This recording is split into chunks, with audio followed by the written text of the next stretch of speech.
what am I going to do if Trump gets reelected? Probably get a significant tax break.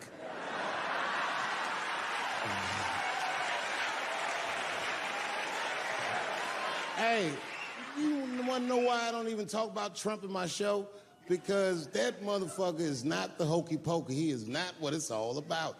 There's millions of people that put him in power, and the ideas that he puts forth are not his own. He's singing poor white people's greatest hits. So why the fuck would I worry about him and not the other millions? Really, you know who I'm going to vote for next time if things keep going the way it's going is that gay dude. No, Mike Pence.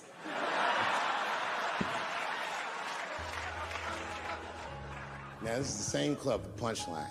This is 15 years ago, and I had just gotten back from my infamous South Africa trip. And I came to the Punchline just to cheer myself up. It's a safe place where I could tell some jokes. And I find out that this comedian I know, Chris Tucker, who's in all those Rush Hour movies, I find out that Chris is in San Francisco too at some charity event. So I call him, I'm like, yo, I just saw you at some charity event. I said, I'm doing a show at the Punchline. Why don't you come by the club after your event? He's like, cool, Dave. I thought you was dead, nigga. I'll come by.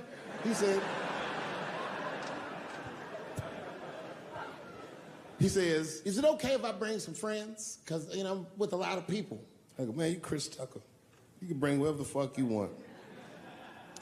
And then I show up to the club late that night. I walk into the dressing room, and sitting in the dressing room is Gavin Newsom, who at the time was the mayor of San Francisco, but now he's the governor of California. And sitting next to him was Kamala Harris, who at the time was the DA of San Francisco. Now she's the senator from California that's front-running on the Democratic ticket. And sitting next to her was Al Gore. It's fucking weird. And sitting next to Al Gore was the guys from Google, Sergey, and I don't know how to say these. All right. And it was Chris Tucker and Ben Jealous, who at the time was the president of the NAACP, who was all just at this big charity dinner, and Paul Mooney was drinking scotch. And we all was just in there. And, you know, first I was a little uncomfortable when we started talking, and we all got along really well. At some point, Kamala Harris says to me, she goes, you know, a friend of mine is announcing his candidacy for president tomorrow. I went to college with him. I'm like, what? I go, Barack Obama? She goes, you've heard of him? I'm like, yo, I just read about this dude. And she goes, yo, yeah, blah, blah, blah, we talking. She goes, you know what? She says, let's call him on the phone. I said, what the fuck? And she picks the phone up and she dials and she's listening like this. And she goes, it's his voicemail. And she gives me the phone, she goes, leave him a message. You know, I didn't know what to say. I just said what you say to any black dude that's running for president. You know, stay low, running a zigzag pattern, this kind of shit.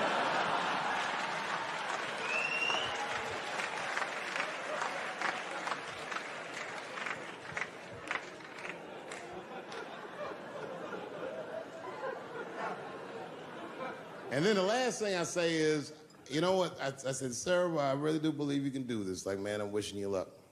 Now, next day I wake up and go for coffee at a place called the Embarcadero. It's like an eatery by the sea in San Francisco.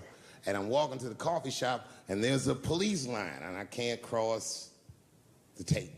But then I figure, fuck it, I'm Dave Chappelle, so I go into the thing like this. And the police yoke me. These motherfuckers, like, tackle me immediately. And I see over the police's shoulder Gavin Newsom. I couldn't remember his name, but I remember the night before I had kept teasing him and saying he looked like Christian Bale, the guy from the Batman movies. So I see him and I can't remember the name, so I'm just like, Batman, help!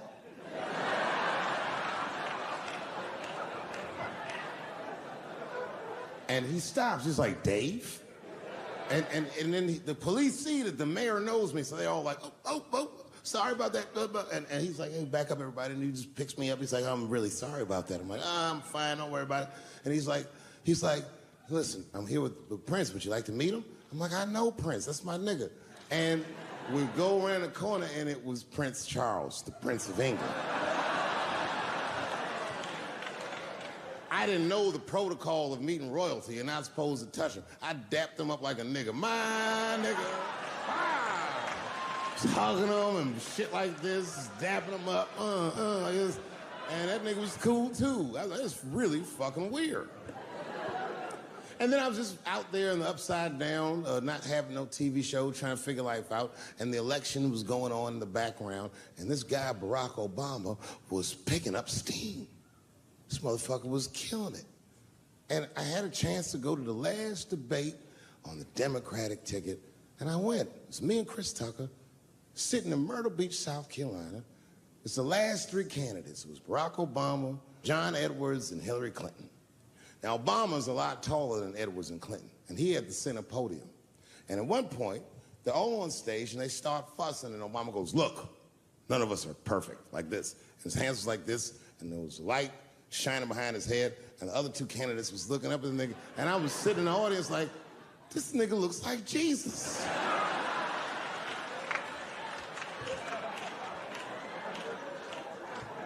And I realized in that moment that I was looking at the next president of the United States. I was certain of it. I couldn't explain it, but I knew what I was seeing. And I got really excited. And I'm not that kind of guy. I said, I gotta meet this motherfucker. So I stayed. They were all on stage doing interviews, and I just waited. I was waiting and waiting, and then John Edwards was done with his interviews first, because everybody knew he wasn't gonna win. And I see John Edwards, and I said, hey, Senator Edwards, I just want to say hi. And that motherfucker looked at me like, For sure, right? I'm gonna give Donald Trump a credit for the tax break stuff. Earlier today, he made a speech on talking about the trial and how the verdict was wrong, how they're bringing illegal immigrants into the country, and all whatnot like that. I can say this is a really really big blow to Donald Trump, But if he's set for to be the president of the United States, he won't be. Even the verdicts, even the convictions and the crimes won't stop him from being the president of the United States. And something that is really profound that I noticed yesterday when I was doing some research, I noticed that a candidate running for presidency, right, even if you have a criminal record on your name, it it it doesn't still stop you from becoming the president of the United States. And guess what? If Trump wins as president of the United States, easily he can easily pardon himself, and wipe off all those crimes from him. But he also said in his speech earlier today that he is leading ahead of Joe Biden. You know, um, there is a high probability or high chances that Donald Trump and Joe Biden have 50-50 chances. And due to the media coverage and all whatnot like that, I think Donald Trump has like 49 chance and Joe Biden has like 51 chance.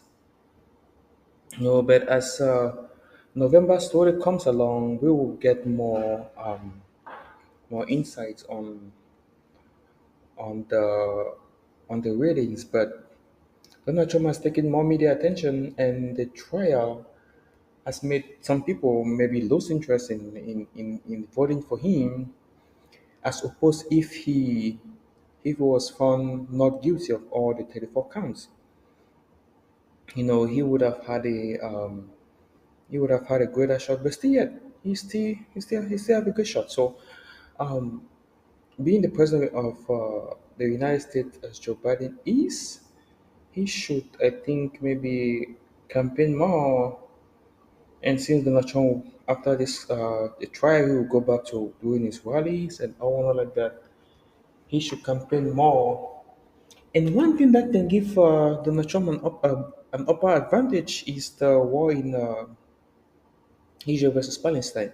And also the war in Russia. People will be like, hey, if Donald Trump was president, They won't have that serious wars like that in Russia or not like that. But there has been always issues in different countries. I can say it's unfortunate that Joe Biden was president with the time and all of those things were happening. And he also said that they are just leading or telling Joe Biden to do things like he basically doesn't know what he's doing.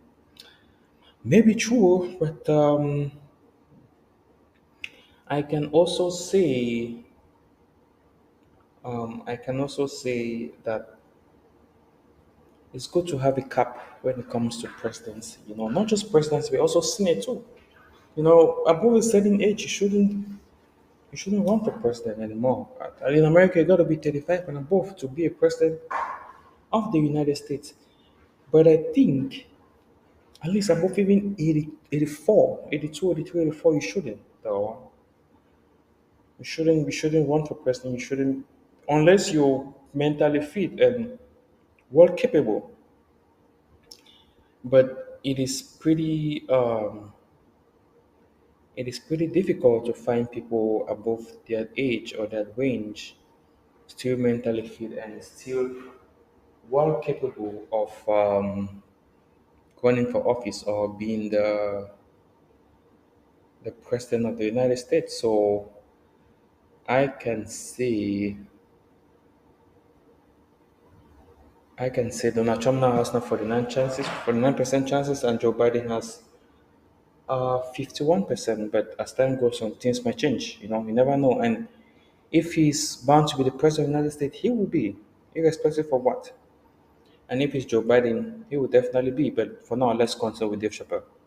Like, fuck you, nigga, you gonna lose anyway. And then he left, and then Hillary Clinton just walked by me in one of them Steve Harvey suits.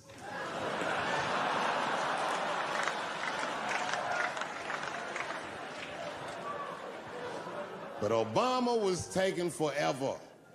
Everybody wanted to talk to him. When I knew the media saw exactly what I saw, there was no question about it.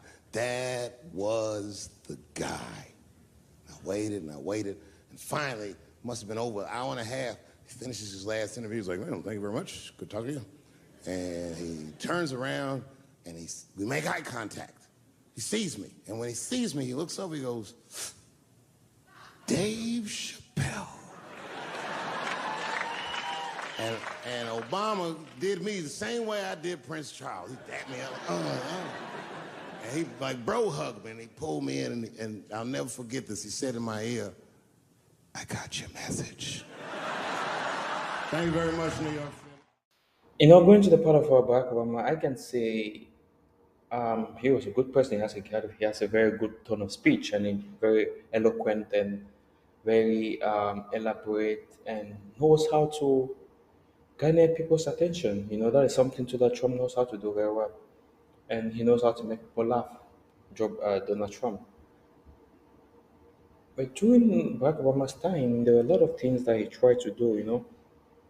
One thing that makes America great is that there is a Congress, and the Congress you have a Republican and the Democrats. In the Congress, and if you want to pass a bill, both sides need to come to an agreement, a consensus on it. So there are a lot of bills that he tried to pass, but it just never went through, especially bills to help undocumented immigrants. And during his time, a lot of people were deported, though, from America, even though Trump too had a lot of deportations, too. I think when it comes to border war issues in America, we keep focusing on the symptoms more than the disease.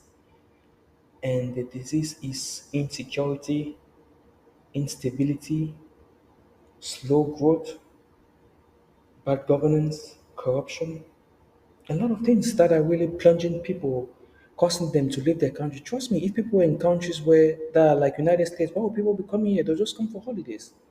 You see a lot of Europeans, like people from Norway, people from Germany, people from Belgium. Do you see them coming to stay in America? No, they just come for holidays.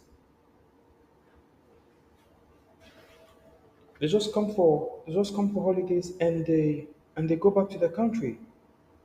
You know,